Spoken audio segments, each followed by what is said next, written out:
jika aku bisa membuktikan betapa cintaku kepadamu. Bukalah mata hatimu dan mengertilah tentang aku, sesungguhnya dirimu di hatiku. Seandainya aku masih punya kemampuan untuk mencintai kamu seutuhnya, seandainya saja masih ada kesempatan itu, kamu akan ku cinta selamanya. Seandainya aku masih punya kemampuan untuk mencintai kamu seutuhnya, seandainya saja masih ada kesempatan itu, kamu akan ku cinta selamanya. Kamu akan ku cinta selamanya.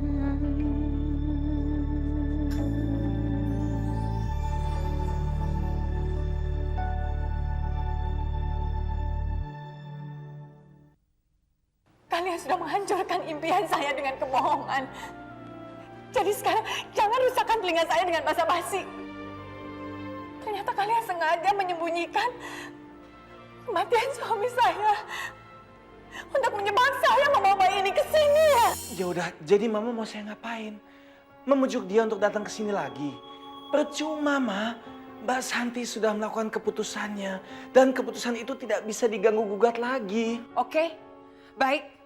Kalau Santi tidak mau datang ke sini, Mama yang akan datang ke sana. Mama tidak akan mentelantarkan mereka, Ivan. Keputusan kamu tidak realistis, Van.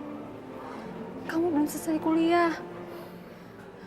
Kalaupun kamu mendapatkan pekerjaan, itu pasti tidak sebanding gajinya dengan pengorbanan kamu meninggalkan kuliah. Santi mana? Mbak Santi ke rumah sakit. Sakit apa? Mbak Santi nggak sakit, Tante, tapi ngelamar kerja. Saya bisa membantu kamu meringankan beban kamu. Kamu cukup bilang sama saya berapa kebutuhan kamu tiap bulannya. Terima kasih atas tawaran kamu. Tapi saya tidak mau menggantungkan hidup saya pada kebaikan orang lain. Saya harus mulai cari kerja dari sekarang. Anak tampan, anak bagus. Ini kayak bagus kecil.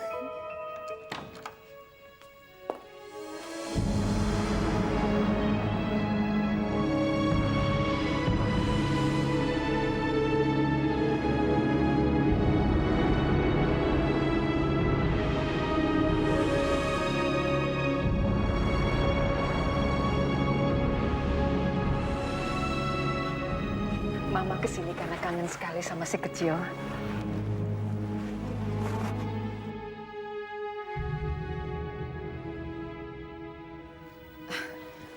Mama kesini bawa spaghetti kesukaan almarhum Mas Bagus.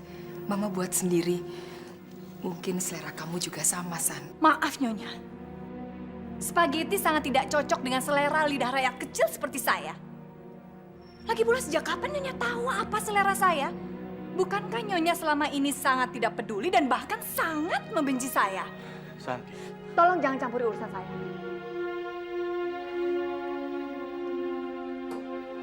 Dalam hal ini kita sama, Nyonya. Saya juga tidak tahu apa selera Nyonya. Dan satu hal lagi, terus terang saya juga sangat tidak suka pada Nyonya. Mama mengerti sekali kemarahan kamu, San. Karena Mama pernah bersikap sama. Kalau saja sejak awal Mama menyadari bahwa kemarahan akan merusak masa depan,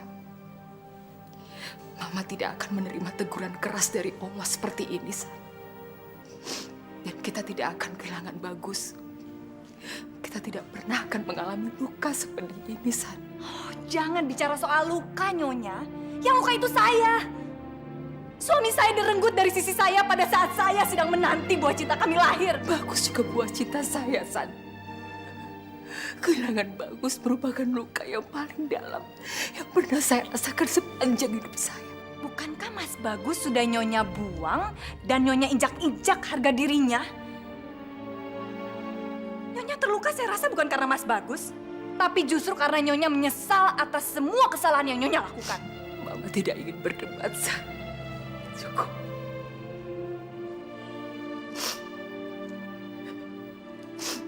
Mama hanya ingin kamu tahu, San, bahwa kehilangan seorang anak meninggalkan kehampaan dalam kehidupan seorang ibu. Dalam kehampaan, seorang ibu meratap, menyesali semua kesalahan yang pernah dia perbuat terhadap anaknya sendiri yang dia besarkan dengan kasih sayang. Beban ini menghimpit terus Mama, San. Mama telah melakukan kesalahan fatal. Dan sekarang Mama harus membayar mahal dengan penderitaan Mama. Terima kasih atas cerita tentang penyesalan seorang ibu.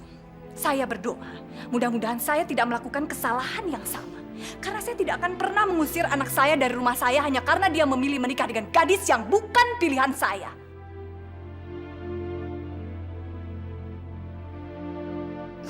Mama tidak hanya cerita soal Bagusan, tapi tentang setiap permusuhan yang terjadi akibat keangkuhan sikap. Mama berdoa supaya kamu tidak pernah melakukan kesalahan seperti Mama. Jangan pernah seperti Mama, San. Yang hanya hidup dalam penyesalan karena tidak pernah lagi punya kesempatan untuk minta maaf.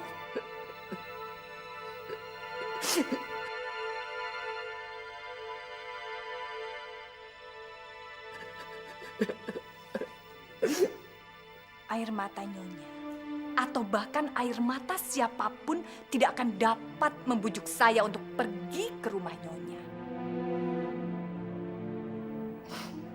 Kalau memang kaki kamu terlalu berat untuk melangkah ke rumah Mama, izinkan Mama untuk datang ke sini menjenguk cucu Mama, San. Mama melihat Bagus dalam dirinya.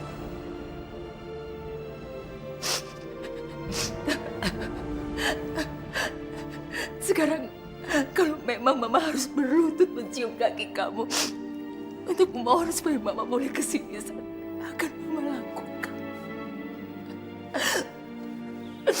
Mama mohon, San, izinkan Mama, San, izinkan Mama. San, Santi, San, Santi, Santi, San.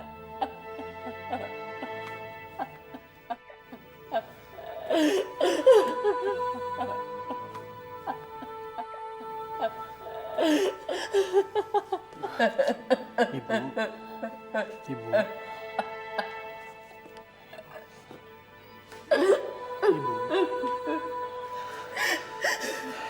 Ibu sabar ya, Ibu. Sabar ya.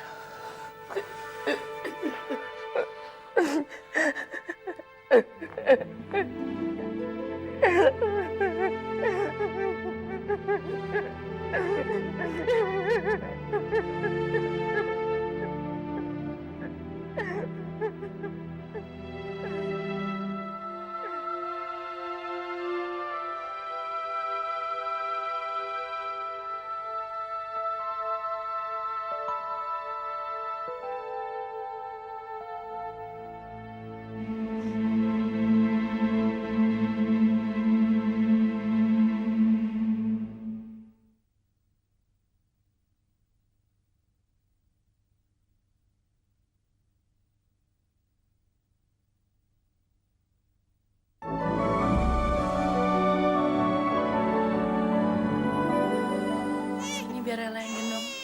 Kasihan dia. Hati-hati.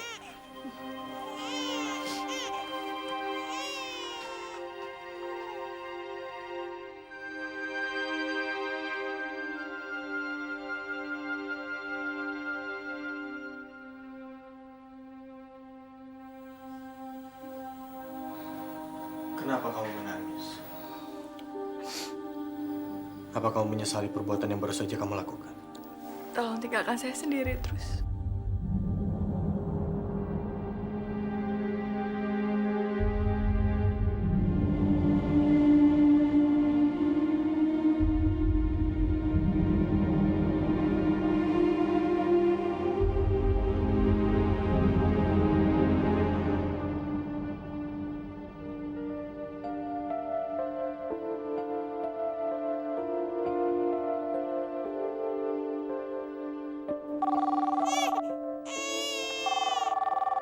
Halo, Ella, Santi sudah pulang?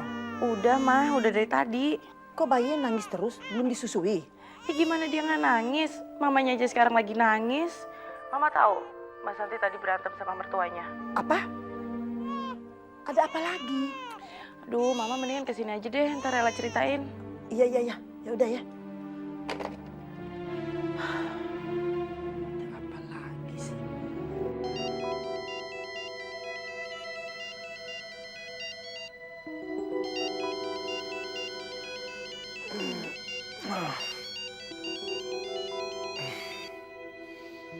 Halo sayang, Van lagi ngapain? saya ketiduran di ruang tamu tadi habis belajar. Van, kamu udah kasih tahu mama kamu tentang keputusan kamu cuti dari kuliah? Belum, Kenapa, Van? saya masih menunggu waktu yang tepat. Dan rasanya sekarang ini bukan waktunya. Mengingat semua yang terjadi dalam rumah ini. Van, bagaimanapun kamu harus beritahu Tante Mary tentang keputusan kamu. Serapi apapun kamu menyembunyikan rahasia itu, lama-kelamaan pasti akan ketahuan. Dan kamu tahu akibatnya. Kalau sampai Tante Mary tahu, dia pasti akan syok. Ingat, Van, sekarang ini kamu adalah satu-satunya anak yang dia punya. Anak yang diharapkan. Bagaimana kalau secara mendadak, apa yang diinginkan Tante Mary dari kamu selama ini hilang begitu saja? Oke. Saya janji saya akan bicara sama Mama. Ya udah, sekarang kamu istirahat ya. Sampai ketemu besok. Bye. Bye.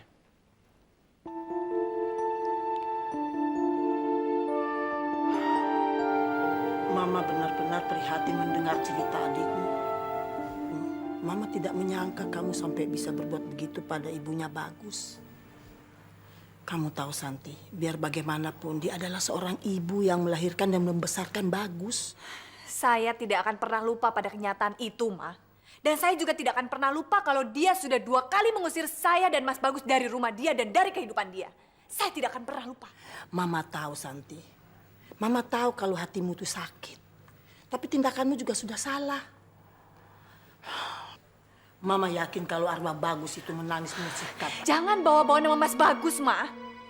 Dan tolong jangan kuliahi saya panjang lebar. Sudah banyak persoalan yang harus saya hadapi. Mama juga tidak mau kamu menjadikan alasan sakit hati kamu itu supaya kamu bisa berbuat apa saja. Ingat, apapun alasannya, itu akan menjadi dendam yang tidak putus-putusnya. Kamu tahu, dendam itu adalah api yang bisa membakar apa saja. Dan kalau kamu simpan dendam kamu terusan itu, Mama tidak tahu apa yang terjadi dengan hati. Biarkan aja, Ma. Biarkan dendam itu ada di hati saya. Karena saya memang dendam pada dia. Karena dia yang membuat suami saya hilang dari sisi saya. Saya tidak akan pernah lupa itu. Tidak akan.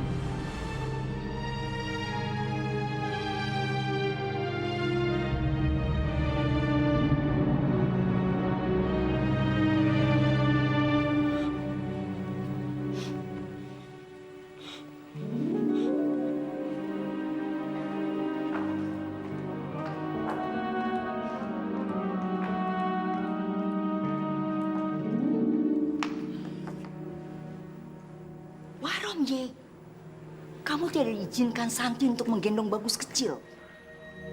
Nggak tahu dari mana saya habis dari sana. Ik heb toch oren?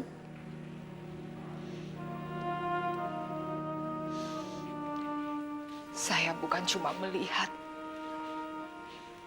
tapi saya juga menggendong dan momong bayi itu. Tapi kenapa kamu jadi nangis begini? Santi kan sudah baik. Dia sudah mengizinkan kamu untuk menggendong bayinya. Dia tidak di rumah sewaktu saya menggendong bayi itu. Erah, bisa-bisanya dia meninggalkan babynya Mat Bedinde. Bayi itu dijaga oleh adiknya Santi, Ella. Pembantunya mendadak pulang kampung karena ibunya sakit. Memangnya dia kemana? Dia pergi melamar sebagai perawat di rumah sakit. Melamar? Jadi perawat? Itu berarti setiap dia pulang, dia akan membawa kuman dan virus yang akan menularkan seisi rumah ini. Dan juga bayinya. Itu kecurigaan yang gak perlu. Dia itu mantan perawat. Dia tahu apa yang terbaik buat bayinya. Ya, kan itu onteng. Ketemu. Dia datang sewaktu saya mau pulang. Oh, dia pasti gembira sekali. Karena sekarang kamu sudah mau mengalah dan kamu mau datang ke sana. Sikapnya tidak mau berubah. Dia tetap tidak suka sama saya. Dan dia bersumpah dia tidak mau datang ke rumah ini. She is everyone. Memangnya dia itu siapa? Ratu sejagat, presiden, perdana menteri. Kalau saya jadi kamu, saya ludahin dia. Mbak, sudah tahu Santi itu nggak suka sama kamu. Kamu masih juga datang ke sana. Sekarang mendingan kamu itu belajar meyakinkan diri kamu sendiri bahwa kamu cuma punya anak Ivan. Dengan begitu, kamu akan bisa memutuskan hubungan kamu dengan Santi dan bayinya. Maafkan saya, Mbak. Saya keberatan memenuhi saran Mbak. Sampai mati pun, saya tidak ingin dan tidak bisa untuk memutuskan hubungan saya dengan Santi dan cucu saya. Mereka adalah keluarga saya. Mereka adalah bagian dari hidup saya. Tapi kalau caranya seperti ini, kamu nggak punya harga diri. Atau jangan-jangan Santi pakai guna-guna. Kalau tidak, mana mungkin Bagus dan sekarang kamu tidak berdaya untuk menjauhi dia. Mbak jangan berpikir yang enggak-enggak. Enak? Sudah. Saya malah pusing dengan ocehan dan semua saran Mbak. Pokoknya sampai kapanpun saya akan berusaha untuk merangkul Santi dan cucu saya. Saya tidak mau kehilangan mereka. Mary! Bilangin nanti kalau ada apa-apa, itu juga yang repot. Nyawan sewu, Bu. Tunggu. Main kamar sudah kamu pasangin aromaterapi, Novni? Aromaterapi yang di botol itu, Bu. Iya. Itu kan punya Ibu Mary. Pasang dan main kamar. Saya kan juga mau rileks. Tapi... Mau bantah? Saya pecat kamu. Flat kerjakan. Flat!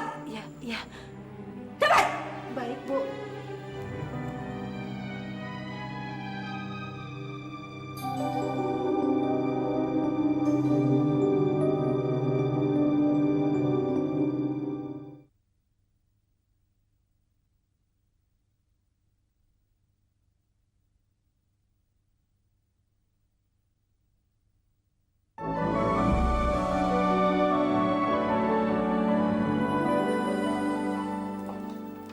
Bandi Aklar?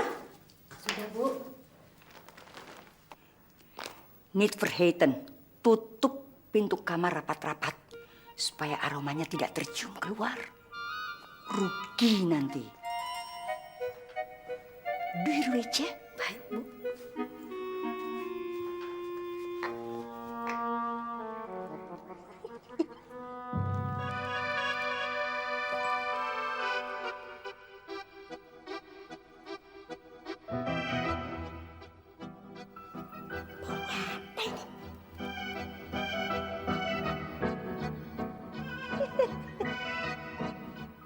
Aroma so stink.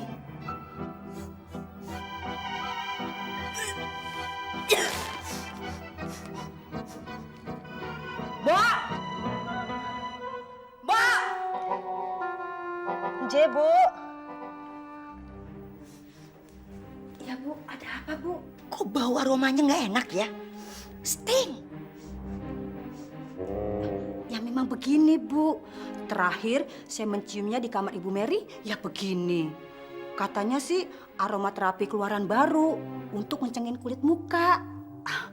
Baunya sih memang menyengat, Bu. Tapi khasiatnya, Bu, wah hebat. Oh, so? Iya, Bu. Ibu nggak tahan. Biar saya matikan, Bu. Nanti saya kembalikan ke Ibu Mary. Ini, Hufnit. Sekarang kamu keluar aja. Fred, right, Iya, Bu.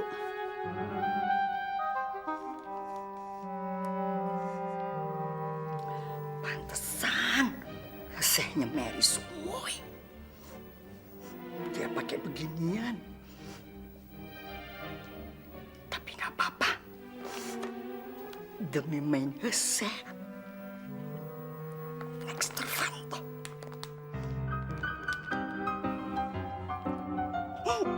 Rasain, gua kerjain lu. Daun kentut-kentutan dikira aromaterapi. Bukan kulitnya yang kenceng, ucusnya yang kenceng.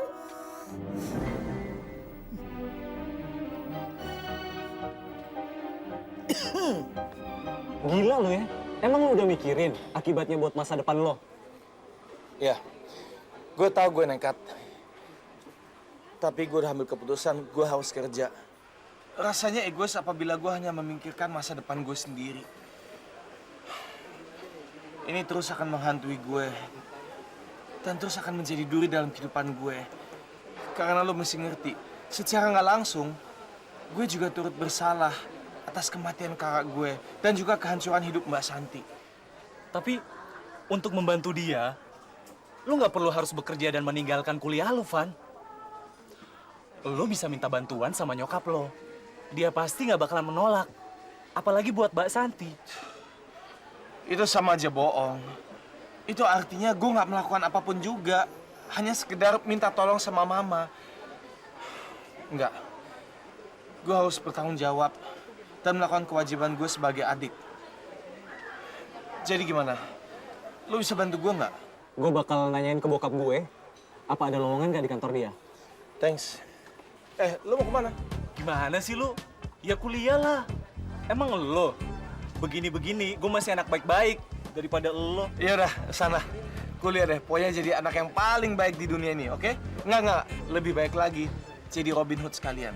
Yang selalu memberikan uang pada orang yang miskin. Jadi ingat ya, bagian gue tolong yang paling banyak, oke? Oke, nanti gue kabarin lo secepatnya, oke?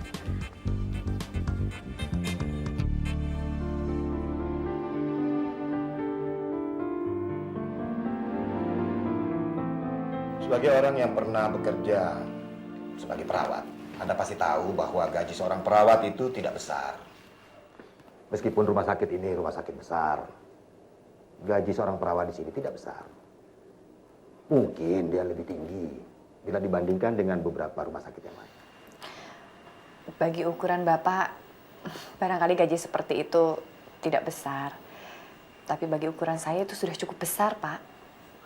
Dan yang paling penting, pekerjaan ini adalah pekerjaan yang halal. Kita tidak perlu bicarakan soal halal atau tidak halal. Untuk memasang label halal dan tidak halal pada semua produk makanan saja, sampai sekarang masih menjadi masalah. Maaf, Pak. Saya kurang mengerti maksud Bapak.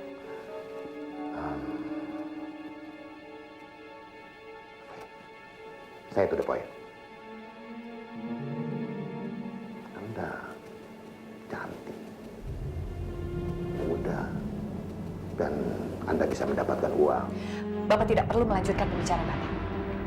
Bagi saya, perbedaan antara halal dan haram itu tidak setipis kulit bawang. Saya belum selesai dengan kalimat saya. Bapak tidak perlu menyelesaikan kalimat Bapak. Begitu sedikit saja terkupas, saya bisa mencium bau busuk sebutir telur. Jadi saya tidak perlu mengupas seluruh kulitnya, hanya memastikan kalau telur itu memang benar-benar busuk. Saya kira Anda tidak menyadari nilai diri Anda sendiri. Saya sangat mengerti dan tahu soal nilai diri saya, Pak. Oleh karena itu sebelum Bapak sampai pada pembicaraan soal harga, sebaiknya kita hentikan pembicaraan ini. Terus terang, saya cukup kaget. Ternyata nilai dan harga diri Bapak tidak seperti yang saya bayangkan dan tidak setinggi yang saya bayangkan. Di luar Bapak mungkin sebagai seorang malaikat. Tapi ternyata di ruang tertutup seperti ini, ternyata Bapak sebaliknya. permisi.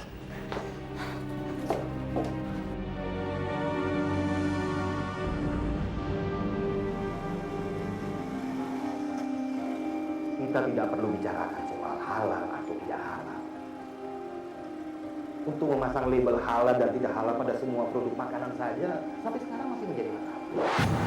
Anda cantik, muda, dan Anda bisa mendapatkan uang.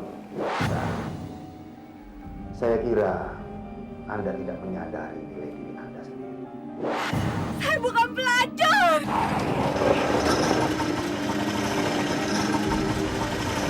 Bu, saya mau ngomong apa kok? Maaf, Pak. Saya nggak nuduh Bapak. Maaf.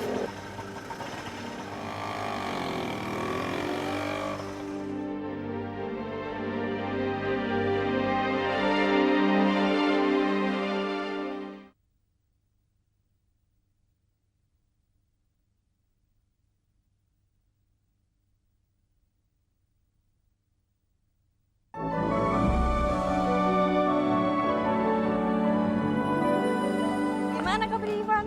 Baik, kamu sendiri gimana sama Yayangnya tuh? Ah, nggak tahu deh. Kenapa sih? Ih, dasar. Itu cowok gue. Gue ke sana dulu deh. Dulu sana. Hai.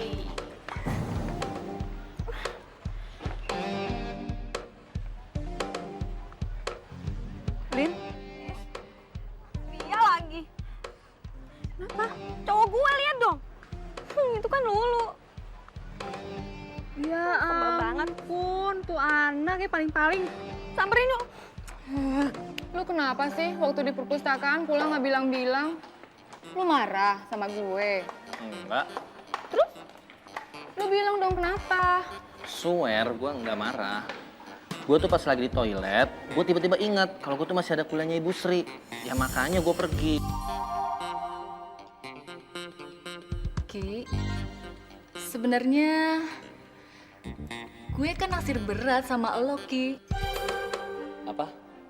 Lu naksir sama gue? Kurang ajar, kurang ajar. Gimana? Lo naksir gue juga kan? Iya kan? Oke, gue kasih waktu sampai besok buat lo ngasih jawaban tembakan gue ini. Tapi gue yakin kalau lo krisis, lo pasti ngasih jawabannya sekarang. Iya kan?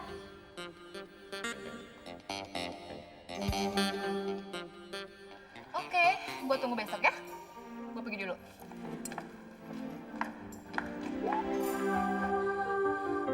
Pengkhianat! Pauline, Awas lu ya, sampai lu nerima cintanya dia, gue gelitikan lu sampai lemes. Ayo Nes, kita labrak si kampret keruk itu. Jangan. Pauline! Pauline! Apes deh gue. Tunggu tadi gue. Kampret keruk. Apaan sih? Kurang ajar ya nembak-nembak cowok orang. Lu tau gak sih si Ongki itu cowok gue? Sadar dong. Ongki itu naksirnya sama gue, sukanya sama gue, bukannya sama lu. Atau sekarang lu udah gak laku sampai cowok gue lu tembak, hah? Kita lihat aja nanti. Kurang ajar banget sih lu. Udah, Lin. Kamu lagi ngapain sih? Lu udah tahu kalau Pauline udah jadian sama Ongki. Lu ngapain sih ngejar-ngejar Ongki? Lo jangan campurin urusan gue. Sebelum ada janur kuning melengkung, semua cowok itu bukan milik siapa-siapa. Termasuk cowok lo si Ivan yang lo rebut dari gue. Lu jangan bawa Ivan dalam masalah ini. Kenapa? Lu takut juga dicap tukang rebut cowok orang, gitu? Hah, sadar, Neng. Kita berdua ini sama-sama doyan rumput tetangga. Kalau tetangga punya cowok cakep, ya kita embat. Iya kan? Makanya, jadi orang tuh jangan so suci, tau nggak? Lo aja baru kayak gitu. Jadi lumrah dong kalau gue sekarang ngerebut cowok temen lo itu. Jadi kita impas. Kurang ajar, Kak. Lu jangan campuri urusan ini sama masalah kita. Hah, suka-suka gue dong. Lu lihat aja nanti. Kalau lu masih ngejar-ngejar Ongki, lu akan berurusan sama gue. Heh, siapa takut? Jangan kasih Ongki. Si Ivan aja masih bisa gue amat lagi. Rasa. Kangen lo. Gimana dong, Nis? Udah tenang, Lin. Kita lihat aja nanti. Kalau misalnya lu masih ngejar-ngejar Ongki, kita suruh Ongki lebih keras lagi aja sama dia. Kurang ajar banget sih dia tuh. Yuk. Hey. Mbak Santi mana? Ada di kamar sama si kecil. Oh. Tumben nggak kuliah? Kebetulan aku kuliah sore, tapi kadang-kadang juga bolos sih jagain si kecil. Sekalian jagain rumah kalau Mbak Santi lagi cari kerja. Sian deh. Itu apaan, Mas? Mainan buat si kecil. Apa yang digantung-gantung di atas tempat tidur tuh? Pasti dia suka banget. Van, Mbak nggak setuju kamu buang-buang uang hanya untuk beli mainan.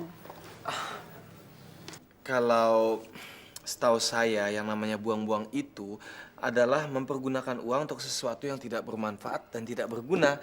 Tetapi ini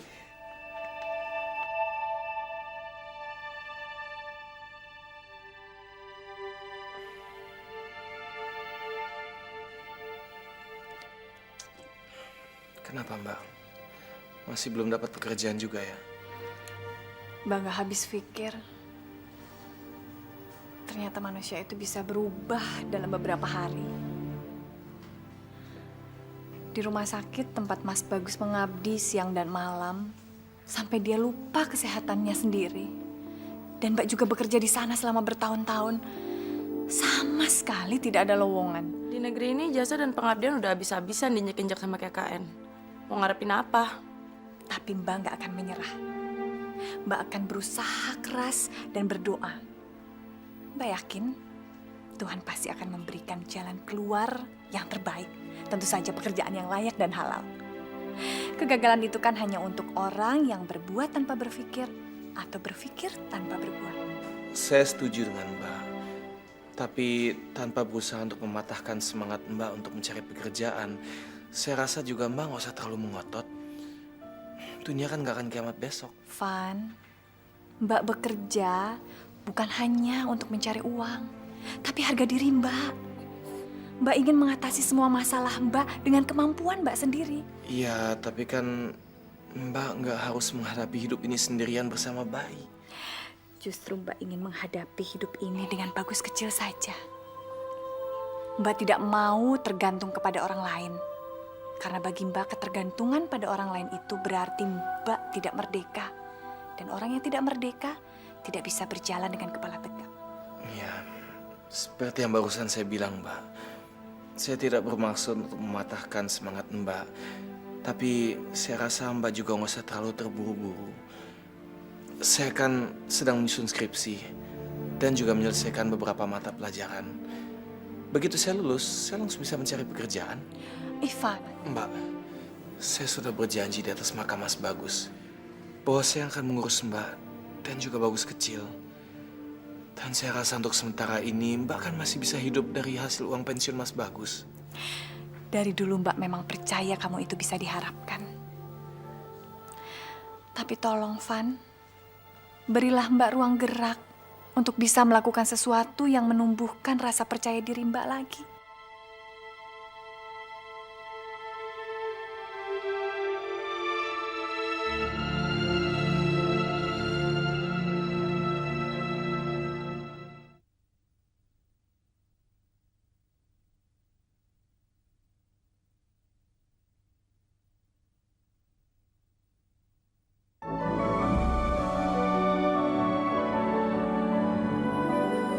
Van, kamu udah di mana? Lagi di rumah Mbak Santi.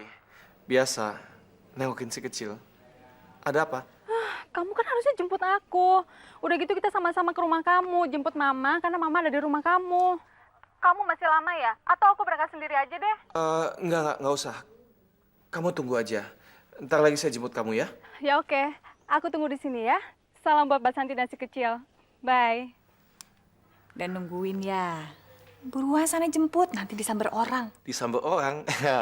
Itu tidak mungkin terjadi. Tahu kenapa? Di kampus semuanya takut sama saya. Dan mereka semua udah tahu bahwa Ines milik saya pribadi. Jadi jangan khawatir, oke? Yaudah, saya jalan dulu ya. Yuk Mas Santi. Ya. Jagoan, dapat salam dari Ines. Katanya kamu jangan bandel-bandel, jangan bawel. Dan kalau misalnya lagi bete, jangan lupa mainan dari Om Iwan ya. Bye-bye. Yuk. Dadah. Kamu mau nasihati Mary? Mana bisa? Mary itu tidak bisa dinasehati. Dia itu kokoh. Ya saya hanya mau menasihati agar dia bisa seperti dulu lagi beraktivitas. Tidak sedih terus. Coba sekarang, dia hanya melamun, merajut. Ya memang baik. Tapi apa terus begitu? Mary sekarang itu sudah berubah. Kematian Bagus membuat mental dia jadi berantakan. Dia sekarang udah gak bisa berpikiran jernih. Outlet marmet perasaan. Saya rasa enggak begitu. Dia masih syok saja. Wong ditinggal anaknya. Nah, tugas kita sekarang ya menghibur dan membangkitkan semangatnya lagi. Mana bisa? Kanit. Selama mantunya masih bersikap sombong, hidup Mary tidak akan berubah karena berhasil membuat dia tidak berdaya. Ik heb zielig met haar. Jalan yang terbaik untuk membantu dia mengalihkan pikirannya dari Santi, bayi itu, dan almarhum Bagus. Cara yang paling pas adalah meresmikan pertunangan Ines dan Ivan.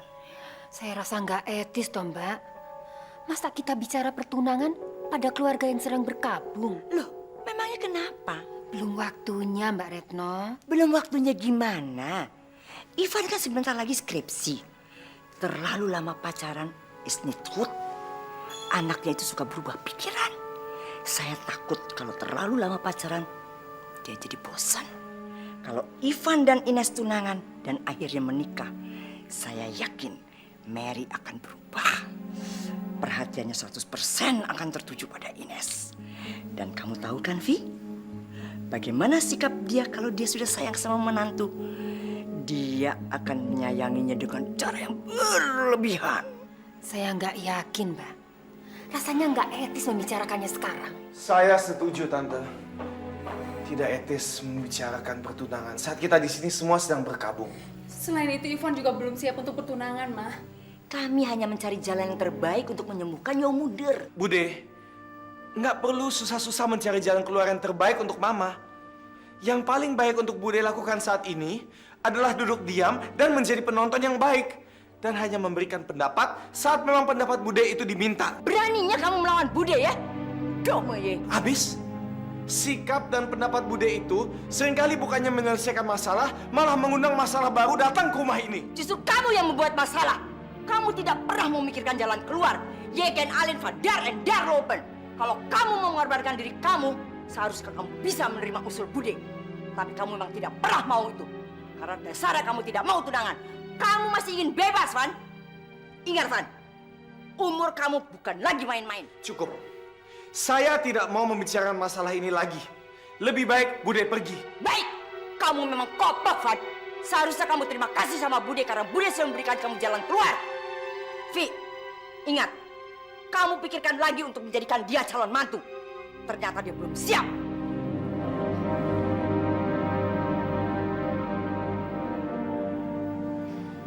Tante, maafkan Bude, Tante.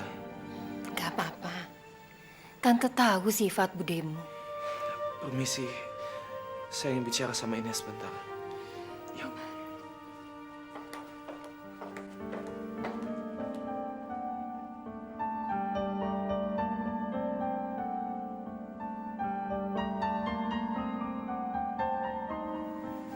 Benar juga yang dikatakan Mbak Retno.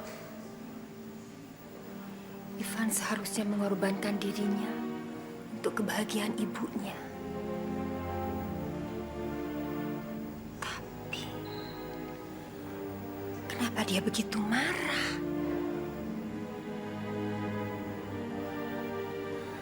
Apa betul dia suka berubah pikiran?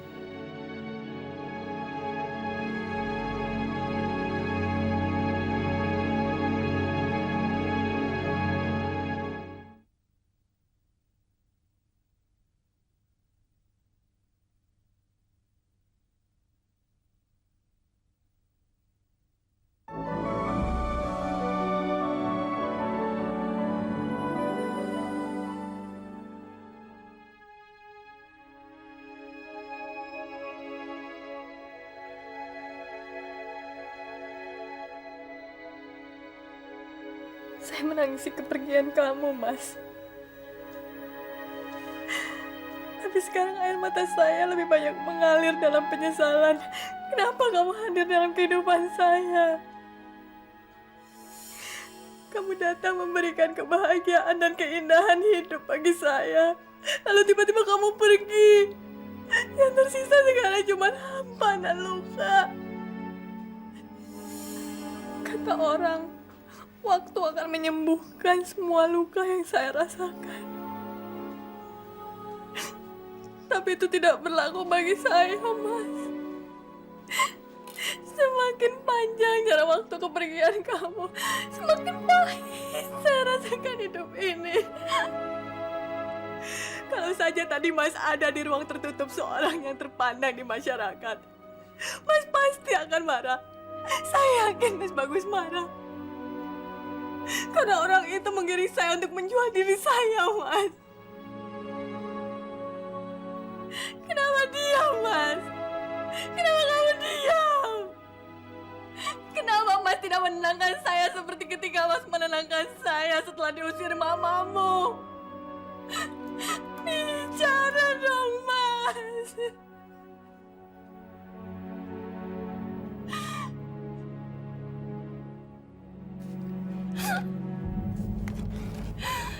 Nggak mau sendirian, Mas.